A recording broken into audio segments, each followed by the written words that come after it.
A hospital begged a Hell's Angel. A child's life hung by a thread. A pharmaceutical giant sealed the cure behind legal walls. What followed was not a war, but something far more clever. A city brought to its knees by 217 bikers to save one life. If you're new here, subscribe and comment your location. Now let's begin. The phone buzzed on the scratched bar, vibrating next to a half-empty beer bottle. Mercy Doc Callahan, the hospital administrator, never called this number after 6 p.m. unless the world was ending. Marcus St. Ryan, the president of the Iron Saints Charter, looked at the screen, his face a mask of calm. He picked it up. "Doc." Her voice was a tight wire ready to snap. "Marcus, it's Alina. They took the vinblastine, all of it. A truck from Lycurgo's farmer, with their own security, showed up with a court order. They seized our entire stock. A legal recall, they called it." Saint sat up straighter. The bar around him went quiet, the other members sensing the shift. And Lucy has maybe 12 hours without her next dose. The cancer, it's aggressive, Marcus. She's crashing. Doc's voice broke. She's asking for her Uncle Saint. Lucy, 14 years old, with her father's laughing eyes. Her dad, Joker, had taken a bullet meant for Saint 5 years back. The club was her family. Saint had held her hand after the chemo made all her hair fall out. He promised her she'd get better. "Where's the drug now?" Saint's voice was low, a gravelly rumble. "They'll have taken it to their main regional distribution warehouse on the industrial south side. It's a fortress, Marcus. Armed guards, cameras, biometrics. It's not a bank, it's worse." "We're not robbing a fortress, Doc," Saint said, his mind already clicking through options, faces, skills. "We're just getting one vial back. Sit tight, keep her alive. We are on our way." He hung up. The silence in the clubhouse was complete. 20 men looked at him, waiting. He stood, his chair scraping the concrete floor. Lycurgo's farmer just stole Lucy's medicine. They're letting Joker's little girl die to make a point about money. He didn't need to say more. A low growl went through the room. "We're not starting a war. We're not burning the place down. That's what they expect. We do something they can't predict. We're gonna give the city a headache. A big, distracting headache. And while everyone's rubbing their temples, we're gonna walk in and take what's ours." He pointed at a giant man with a meticulous braided beard. "Tiny, you know every trucker at the freight yards. I need the routes for every Lycurgo's delivery and distribution truck for the next 8 hours. Every stoplight they plan to sit at." Tiny grinned, pulling out his phone. "On it, Prez." "Rita," Saint said, turning to a fierce woman with sharp eyes, his VP and the club's tactical planner. She was already sketching on a napkin. "We need chaos. Legal, non-violent, beautiful chaos, all over the grid. I want their security looking everywhere, but at their own front door." Rita nodded. "Distributed diversion, like locusts, a plague of minor annoyances, but how do we get the vial?" "Prospects," Saint said. 2 young men at the back straightened up, their cuts devoid of the full club patch. David and James, eager, clean-cut enough to look innocent. "You two are our retrieval team. You'll get the exact layout. You'll go in soft. No weapons, just balls and brains." David swallowed hard. "We walk in." "In the confusion," Saint said, a plan crystallizing. "When the whole city is screaming about blocked roads and broken-down trucks, a couple of guys in generic coveralls walking into a chaotic warehouse won't even register. You find the secured farmer fridge. You take 1 vial, just 1, you walk out. You get it to Mercy at Mercy General. You die before you fail. Understood?" "Yes, sir," they said in unison. The clubhouse exploded into motion. It was like watching a machine built for mayhem repurpose itself for precision. Phones came out. Calls were made. Old favors were called in. The Iron Saints didn't just ride bikes. They owned tow truck companies, auto shops, diners. They had cousins in the city works department, brothers in the trucking union, friends who led protest groups. An hour later, the war room was the bar. Maps of the city were spread out, marked with red and blue lines. Tiny had the routes. Rita had a timeline. "Stage 1, Rita said, her finger hitting a major cross-down artery. 3:00 p.m. A broken-down school bus, courtesy of Manny's auto, right at the merge onto the highway. It'll back up traffic for 2 miles in every direction. That gridlocks the Lycurgo's trucks coming from the North Depot. Stage 2, said Paul, the club's sergeant at arms, a man with knuckles like walnuts. 3:15 p.m. A spontaneous, environmental protest outside the city council building, organized by the Green Hearts Group. They owe us for keeping their leader out of jail last year. They'll block the main downtown bridge that traps the trucks coming from the east. Stage 3, Tiny rumbled. 3:30 p.m. A coordinated sick-out by 3 of the union drivers. They'll park their big rigs sideways at key intersections near the South Side Industrial Park. Not angry, just suddenly ill. It'll seal the area like a cork. Saint listened, a slow smile spreading, and the warehouse itself. Rita pointed to the schematic David had gotten from a fired security guard.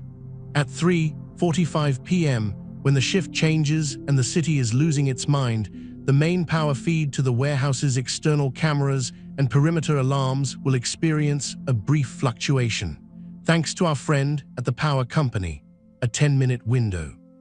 The internal systems are on a backup, but security will be looking at monitors showing static, running outside to check, trying to call crews stuck in our traffic jams.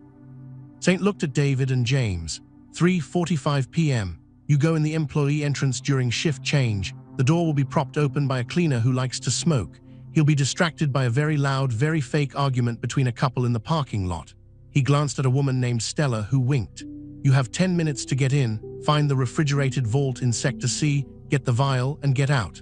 The code to the pharma fridge is 73041. Lucy's birthday. The prospects nodded, their faces pale but determined. Everyone else, Saint said, looking around the room. You're the locusts, you're the noise, be everywhere, be a nuisance, be ghosts, no violence, no property damage they can pin on us. We're just a bad day for the city, let's ride. At 2:55 p.m., the city was breathing normally. The sun was out. Then, like a single switch flipped, it began. On the highway, a yellow school bus hissed and died, smoke pouring from its engine. The driver, a saint named Mark, waved apologetically at the honking cars behind him. Traffic began to coil like a snake. Downtown, 50 people with signs about saving the trees suddenly sat down in the middle of the bridge. They started singing. Police cars, sirens wailing, converged, but couldn't get through the traffic already backing up from the bus. At a key intersection near the south side, a burly truck driver named Ruddy, a friend of Tiny's, climbed out of his cab, clutched his stomach, and pretended to vomit artistically on the curb. He then lay down. His 2 buddies blocked the other lanes with their trucks. The industrial park was cut off. At the Lycurgo's warehouse, Security Chief Daniel watched his monitors with growing unease. Calls started flooding in. All our trucks are stuck. The police can't get through. What's going on? Just keep the perimeter secure, he barked. It's probably some coordinated protest crap. But a knot tightened in his gut. It felt too precise. At 3:44 p.m., the lights in the security office flickered. Daniel's bank of external monitor screens fizzed to black. What the hell?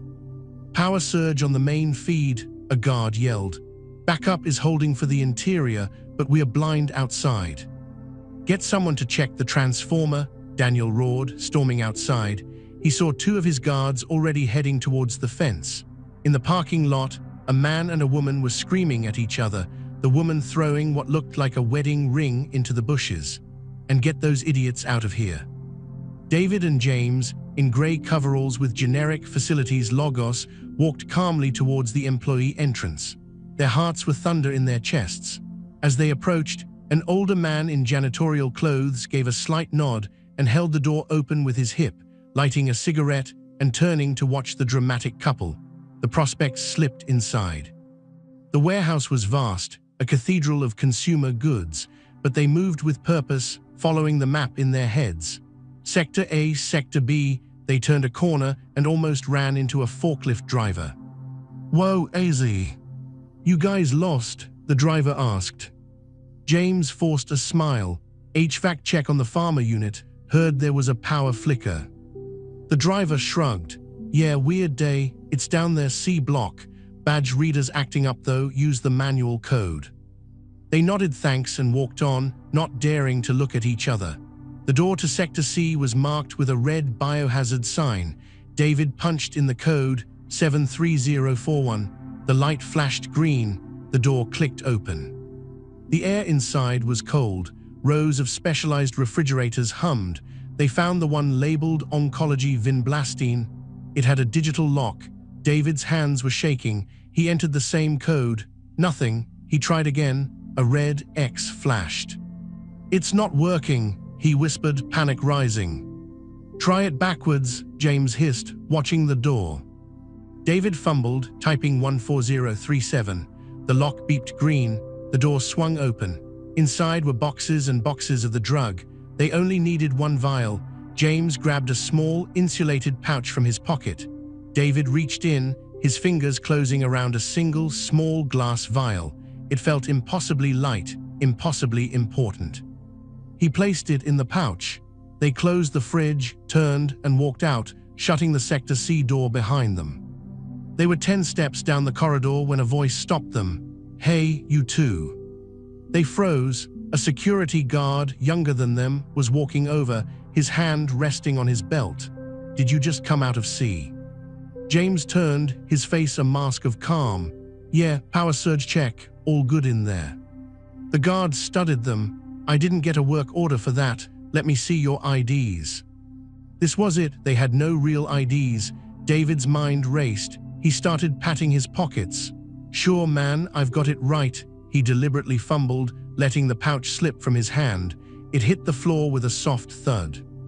"Clumsy," James muttered, bending down to pick it up. But the guard was faster. He snatched the pouch. "What's this?" "Our lunch," David said too quickly. The guard unzipped the pouch. He saw the vial. His eyes went wide. "This is a controlled..." He reached for his radio. James moved. It wasn't a violent move. It was a distraction. He pointed wildly down the hall. "Sir, is that smoke?" The guard's head snapped around. In that split second, David brought his own radio to his mouth and barked into it, his voice mimicking the security chief's gruff tone he'd heard earlier. "All units, smoke reported in East Loading Bay, respond." The static-filled order crackled from the guard's own radio. Confusion flashed across his face. Protocol warred with suspicion. "Protocol 1, stay right here," he ordered, then sprinted down the hall towards the non-existent fire. David and James didn't wait. They walked fast but not running back the way they came. The janitor was still at the door. He saw their faces and pushed it open. They stepped out into the late afternoon sun. The fake couple was gone. The parking lot was quiet. They walked to a beat-up, unmarked white van and got in. David started the engine. They drove slowly, calmly, past the gate guard who was arguing with a delivery driver about access. They were 2 blocks away when James let out a breath that sounded like it had been held for years. "We got it." David didn't answer. He just drove, his knuckles white on the wheel, heading for Mercy General. Back at the warehouse, Daniel was piecing it together. The traffic jams were clearing. The protests were dispersing. The sick truck drivers had miraculously recovered. It was all too neat. He ran a check on the pharma inventory. The system showed all units accounted for, but a physical spot check, a 1 vial of vinblastine was missing. 1 single vial, lost in a sea of thousands. He stared at the report, a cold fury settling in his bones. They hadn't been attacked. They hadn't been robbed. They'd been irritated to death. And in the middle of that citywide itch, someone had plucked a single grain of sand from the beach. It was audacious. It was impossible. It was genius. He knew who it was. Everyone knew the Iron Saints looked after Lucy, but he had no proof. No broken locks, no disabled alarms, no witnesses, just a city that had a really bad hour and a missing vial that could have been a paperwork error. He slammed his fist on the desk. They had beaten him with chaos. The van screeched to a halt at the ambulance bay. David jumped out, the pouch clutched in his hand. Saint and Rita were already there, waiting with Doc Mercy. Wordlessly, David handed over the pouch. Mercy didn't thank them. She turned and ran, her shoes squeaking on the linoleum floor. They followed her to the pediatric oncology floor, to Lucy's room. The girl was pale, her breathing shallow. A nurse immediately took the vial, checked it, and prepared the injection. Saint went to Lucy's bedside. He took her small, cool hand in his large, calloused one. "Hey kid, took a little ride for you." Lucy's eyes fluttered open. She gave him the ghost of a smile. "Uncle Saint, did you bring the noise?" He smiled back, a real one, crinkling the corners of his eyes. "Always, baby girl, just for you." The nurse administered the drug. The room was silent, watching the clear liquid push into the IV line, travel down the tube, and disappear into Lucy's arm. Minutes ticked by. Then, slowly, some of the terrible tension seemed to leave her small body. Her breathing deepened. She fell into a real, peaceful sleep. Doc Mercy looked at the monitor, then at Saint. Her eyes were full of tears. "It's working, she's stabilizing." Saint nodded. He looked at David and James, who stood in the doorway looking young and scared and proud. He walked over to them. He didn't say anything. He just took his own cut, his leather vest, the symbol of his life, off his shoulders. He held it for a second, then he put it on David, and then he took Rita's spare VP patch and put it on James's cut, right over their prospect rockers. They were in, full members. "You stole a grain of wheat from a mountain," Saint said, his voice thick. "For family, that's what we do." That night the clubhouse was loud with celebration, not a war victory, but a different kind. They hadn't given up their empire, they'd used it in a way no one expected. The story of the great citywide traffic jam was on the news, blamed on a bizarre coincidence. No one mentioned a missing vial. Saint stood on the porch, looking out at the bikes. Rita came up beside him, handing him a beer. Their shoulders touched. The chemistry between them was a constant, quiet hum, a shared history, a deep trust, a love that didn't need words. She leaned her head against his arm. "Pretty good day's work, old man," she said. He put his arm around her, pulling her close. "It's not over. Lykuagos will know it was us. They'll come back differently."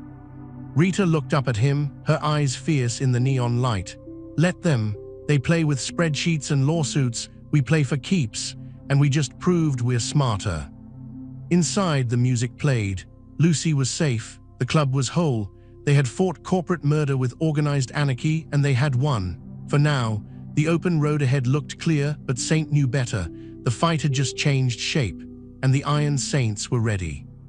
The celebration in the clubhouse was like a pressure valve releasing.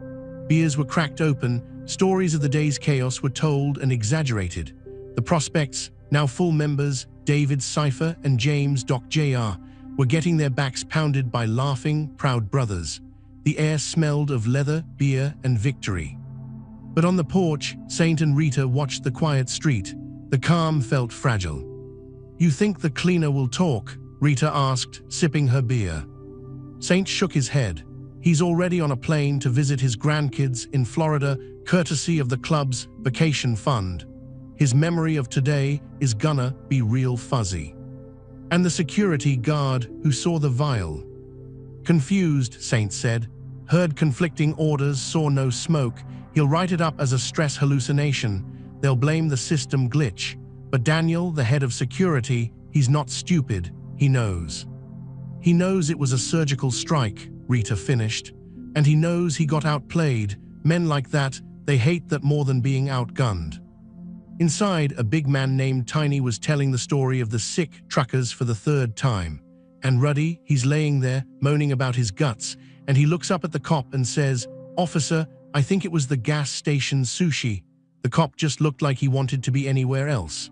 The room erupted in laughter. The mood was light, but a thread of tension remained. They had pulled it off, but the act itself was a declaration. The Iron Saints had just shown a multi-billion-dollar corporation that their walls meant nothing. 3 days later, Lucy was sitting up in bed, color in H. "Tell me the story again, Uncle Saint," she said, her voice stronger. "Which part?" "The part where your Uncle Paul pretended to be a tree hugger with a sign that said, 'Honk, if you love photosynthesis.'" Lucy giggled. "No, the part where you were the general." Saint pulled his chair closer. "Wasn't a general, kid. Was just a guy with a lot of noisy friends. We made a distraction so big, the bad guys didn't see the good guys walking right past them." It's like a magic trick, she said wisely. Exactly, now you rest. Doc Mercy says you need it. He tucked the blanket around her. As he stood to leave, he saw a man in a sharp, expensive suit walk past the room's window, accompanied by a hospital administrator who wasn't Mercy. The man's eyes scanned the room, lingering on Saint's cut before moving on. Saint's blood went cold. He found Mercy in her office, looking stressed. Who was the suit? Mercy rubbed her temples. Regional director from Lycurgo's Pharma, name's Alistair Cray. He's here for a courtesy visit and audit, checking inventory compliance after the unfortunate recall incident. He's asking a lot of questions about our emergency procurement protocols. He's sniffing, Saint growled. Of course he is, Mercy said, but he's doing it with spreadsheets and lawyers, Marcus. He can't prove anything. The vial we used, on paper, it's from an older batch that was supposedly destroyed. The paperwork trail is a spaghetti mess, and he knows it. He's here to scare us. He doesn't scare me, Saint said, but the look on Mercy's face did. He should. This isn't a street fight. If he decides to, he can cut off all their drugs to this entire hospital. He can sue us into oblivion on some cooked-up charge. He has the power to make Lucy's care, and the care of hundreds, disappear with a signature. Saint left the hospital with a new kind of anger simmering in his gut.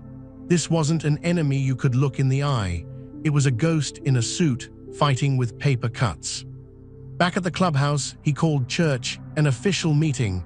The mood was grim. Lycurgo's sent a man named Cray, Saint told the gathered members. He's the new kind of war. He's not here with guns. He's here with contracts and audits. They're going to try to choke us and the hospital legally. Rita leaned forward. So we need to find his pressure points, not his securities. What does a corporate shark like Cray care about? His reputation, said a quiet voice from the corner. It was Jennifer, the club's archivist. She handled their books, their legitimate fronts, and their digital footprint. She was a whiz with a computer. His career, his stock options. He's not an owner, he's a hired gun. He needs to show results to his bosses. Saint nodded. Jen, I want you to dig, find out everything about Cray, where he lives, what he drives, what he's afraid of. And what do we do in the meantime? Paul asked, cracking his knuckles. We run our businesses, we stay clean, we be pillars of the damn community, Saint said. We give him nothing to grab onto. The next week was a quiet war. Cray's audit at the hospital turned up minor discrepancies, resulting in fines that strained the budget.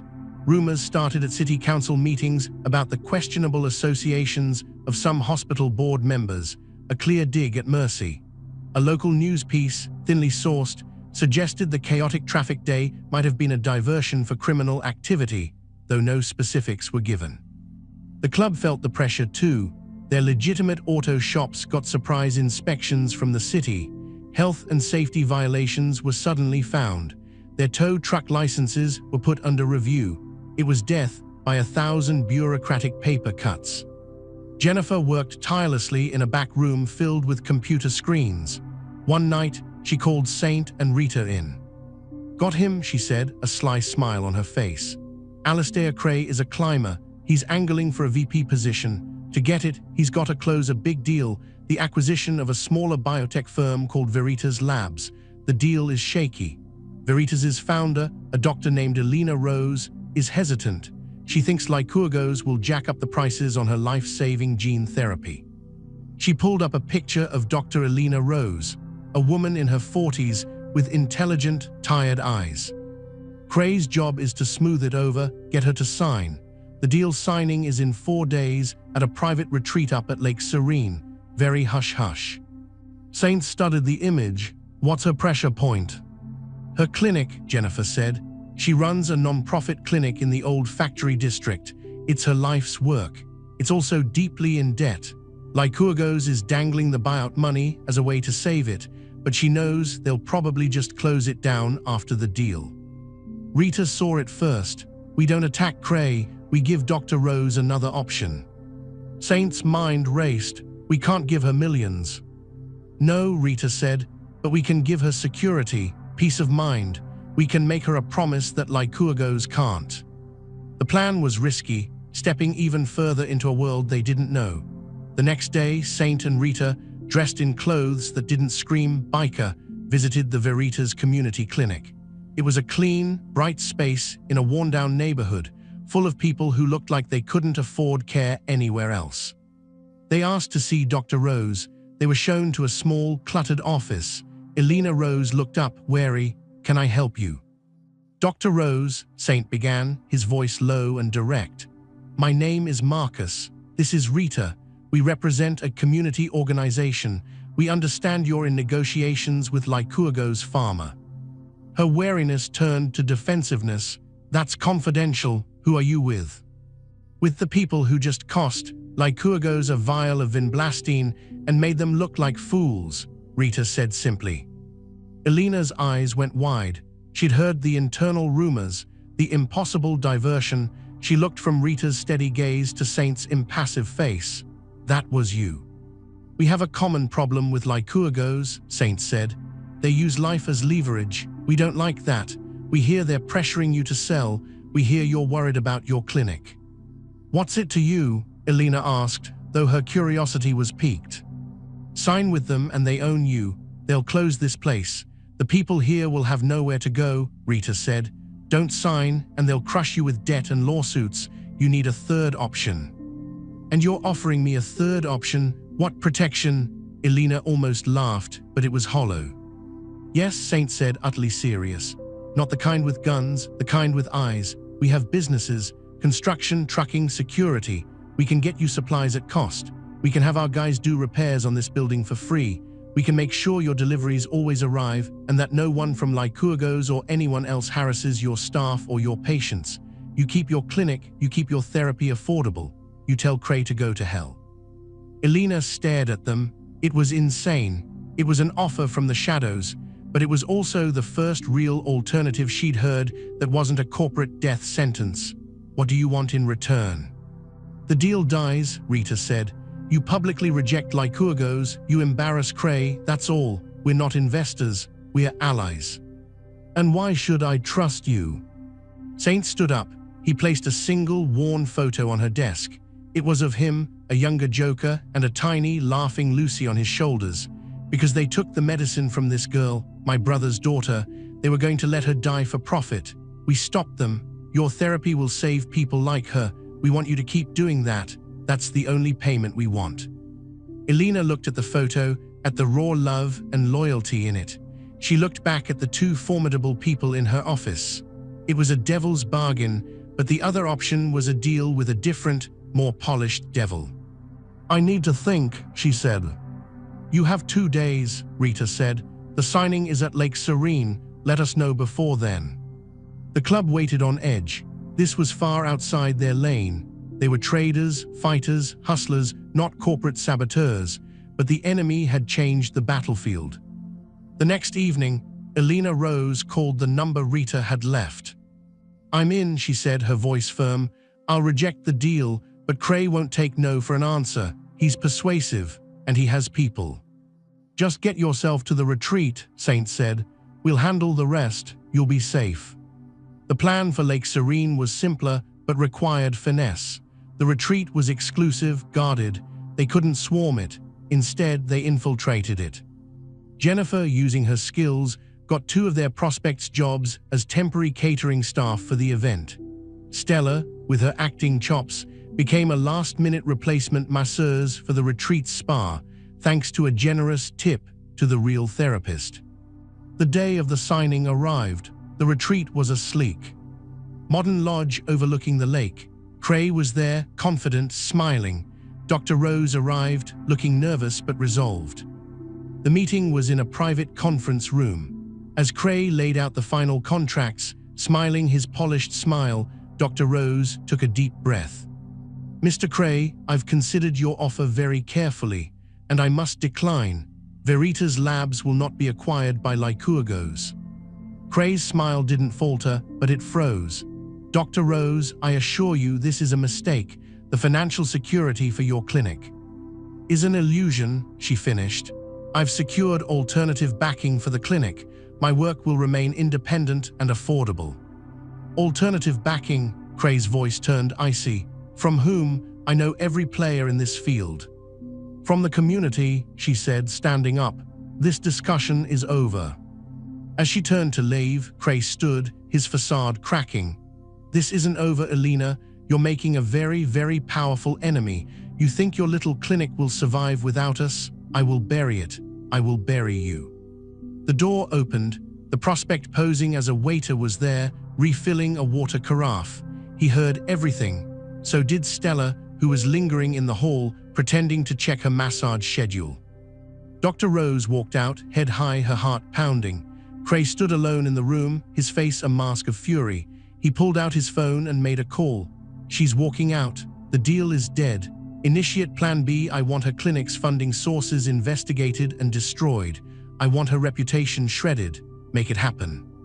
What Cray didn't know was that his call, made on the retreat's unsecured Wi-Fi, was being captured and recorded by Jennifer, who was parked in a van a mile away with a powerful receiver.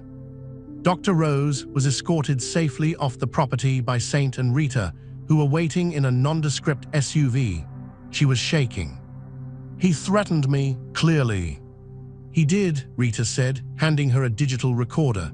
And we have it, along with his order to initiate Plan B. That's conspiracy, blackmail, and intent to cause harm. Not very good for a rising corporate star's reputation. Back at the clubhouse, Jennifer packaged the audio file. She also included digital copies of Cray's less-than-ethical search history from the retreat's network and some financial sleight of hand she discovered in Lycurgos's public filings.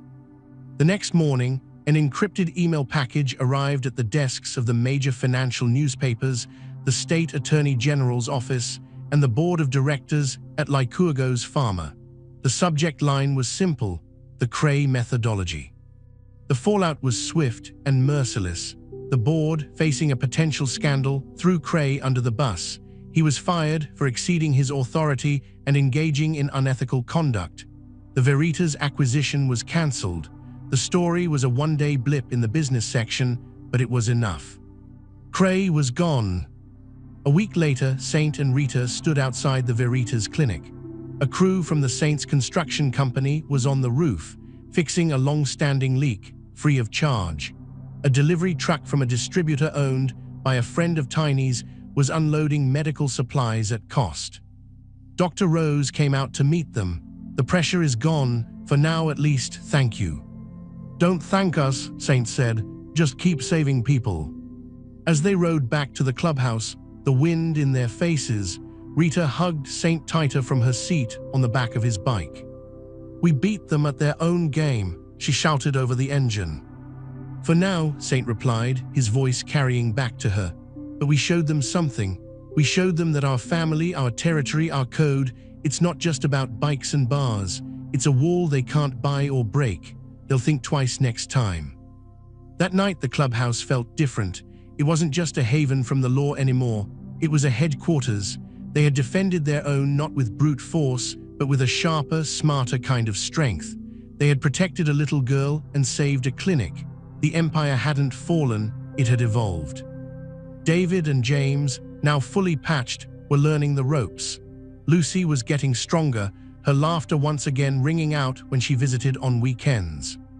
Saint stood on the porch with Rita as the sun set, painting the sky in shades of orange and purple. The road ahead was still long, and new enemies would always appear in suits or in cuts. But they had each other. They had their brothers and sisters. They had a code that meant something.